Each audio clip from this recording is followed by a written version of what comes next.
काफ़ी interesting press conference करने हम आए हैं और ये केंद्र सरकार का बड़ा चहेता डिपार्टमेंट है। इनकम टैक्स डिपार्टमेंट, आयकर विभाग इससे संबंधित है और बड़ी हास्यास्पद घटना हुई है कि हमारी पार्टी के अंदर जानी मानी हमारी नेता आतिशी जी को इनकम टैक्स डिपार्टमेंट ने नोटिस दिया है और मात्र इस चीज के लिए नोटिस दिया है कि इन्होंने 2020 में जो चुनाव लड़ा उसके इलेक्शन के एफिडेविट में इन्होंने खुद डिक्लेयर किया है कि इनके पास चल संपत्ति, मूवेबल एसेट्स जो बैंक में है, फिक्स डिपॉजिट और म्यूचुअल फंड्स के रूप में है 59,79,000 कुछ रुपए इनके पास इनके अकाउंट में है, एफडी और म्यूचुअल फंड के रूप में। इस चीज का नोटिस जो है इनकम टैक्स डिपार्टमेंट ने दिया है और हैरान मैं इसलिए हूं कि कोई साधारण से साधारण बुद्धि रखने वाला आदमी भी अगर आतिशी जी के बारे में थोड़ी सी भी जानकारी उसी एफिडेविट में पढ़ लेता, उसके लिए और कहीं जाने की जरूरत नहीं है। उसी एफिडेविट में इनके बारे में और कई जानकारियां हैं। दिल्ली के स्प्रिंगडेल स्कूल के अंदर ये पढ़ी हैं। माता पिता दोनों ही दिल्ली यूनिवर्सिटी के अंदर प्रोफेसर हैं। ये एक फैमिली बैकग्राउंड है जो एक middle class, upper middle class का एक बैकग्राउंड है। उसके बाद दिल्ली यूनिवर्सिटी के अंदर ही सेंट स्टीफेंस कॉलेज से इन्होंने हिस्ट्री ऑनर्स किया और पूरी दिल्ली के अंदर ये ड्यू की टॉपर रही। उसके बाद एक बड़ी प्रतिष्ठित स्कॉलरशिप है शेवनिंग स्कॉलरशिप, जो पूरा खर्चा उठाती है आपका, और शेवनिंग स्कॉलरशिप पे ये ऑक्सफोर्ड यूनिवर्सिटी में इन्होंने एमए किया। और उसके बाद दुनिया की सबसे प्रतिष्ठित स्कॉलरशिप है रोड स्कॉलरशिप, जिसको रोड स्कॉलर्स कहा जाता है जो लोग इससे पढ़ते हैं।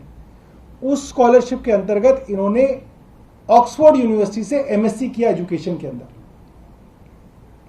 इतनी बड़ी बड़ी क्वालिफिकेशंस के बाद कोई प्रोफेशनली 8 से 10 साल अगर अपनी नौकरी करे, कंसल्टिंग का काम करे, रिसर्च ऑर्गेनाइजेशंस के अंदर as a scholar think tanks के साथ काम करे, तो मुझे लगता है कि कोई बेवकूफ से बेवकूफ आदमी भी समझ सकता है कि इतना धन आप अर्जित कर सकते हैं कि उसके बाद 7-8 साल अगर वो बैंक में और म्यूचुअल फंड्स में रखा रहे तो 50-60 लाख रुपए आराम से बनता है।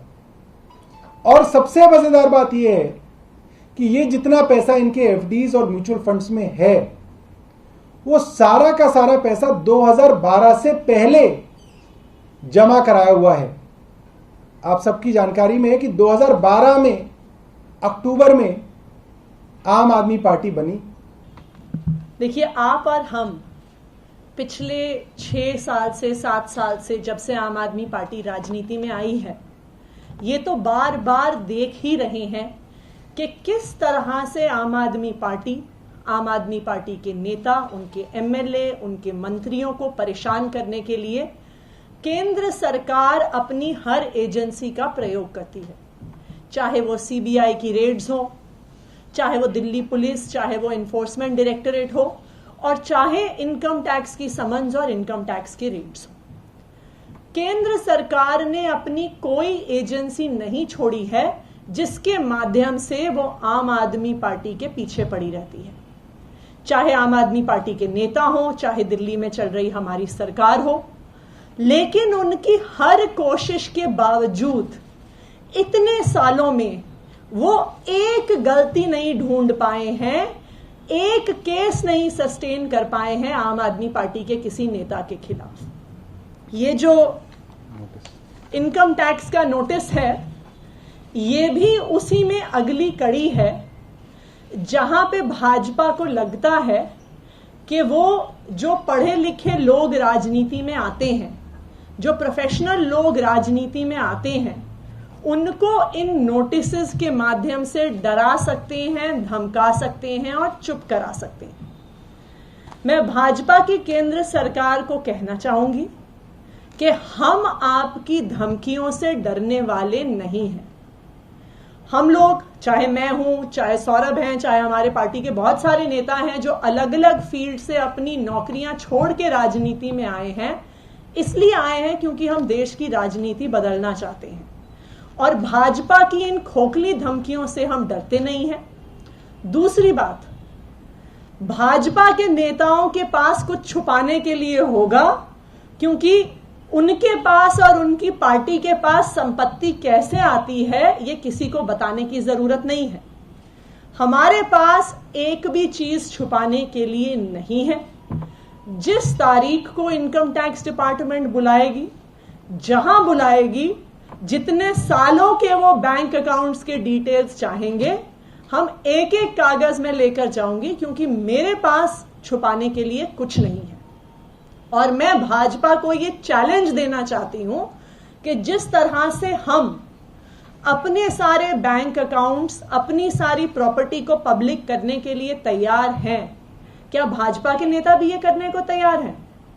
या वो सिर्फ इनकम टैक्स को और ईडी को और दिल्ली पुलिस को, आम आदमी पार्टी के नेताओं को परेशान करने के लिए छोड़ना चाहते हैं?